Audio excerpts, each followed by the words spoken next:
Hi guys, ayun. Dati pa ako nag-aasam ng trending na pistachio. Yung pistachio chocolate ng Dubai ba yun? Pero kasi, syempre, unahin ko muna yung mga dapat kong unahin. Hindi ko pa naman talaga kayang bilhin yung mga ganun. Umorder na kung saan, kung magkano yung ganun. Sinagot naman yung prayers ko na makatikim kahit gawang Pinas at gawang Orion. So, kaya may bawas na siya kasi binigyan ko sila tatay, sila nanay para matikman nila. And then now, I'm gonna taste it.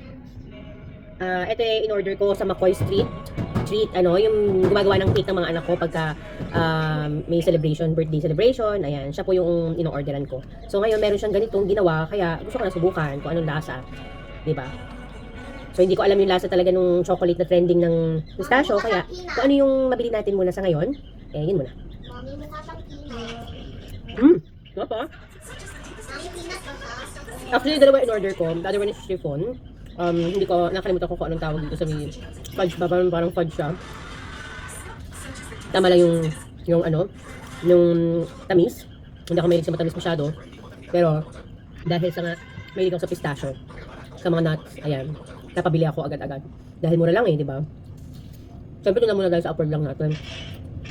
Kaya pagkaya naman, bakit hindi, di ba? In fairness, masarap pa. Kaya ito yung nagustuhan ni Aika. Parang fudgy. Fudgy? Yeah. Tapos yung nuts. Okay siya. Bakit sa akin, kaya hindi ako mahilig ng chocolate.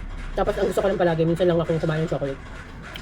Pero sabi ko mga 8 sa 10, pinaka-highest. Kasi okay sa akin to. Hindi ko kasi alam yung lasa yung pistachio talaga na original. Pero para sa akin, dahil sa trending siya, gusto ko siya tikman, gusto ko bilhin. Kaya kung siguro kung anong lasa nito, yun I yun. wanna try it. Pero ang sabi niya, wait lang anak. Pero ang sabi niya, meron daw talaga siyang gagawin pa, na talagang yung may ingredients nga, talagang katulad na sa Dubai, na may may malutong, masarap na yun. So yun masasabi ko, masarap siya. Okay siya. Mga pantanggal ng umay, ganyan. Okay talaga siya, pero hindi ko mauubos yung sa buong ganito. Pwede. Pwede sa presyo 170.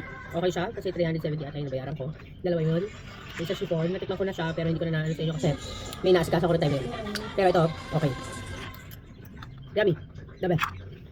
Thank you, Koy Street. Ayan. Pag-ulit. Bye po, for now.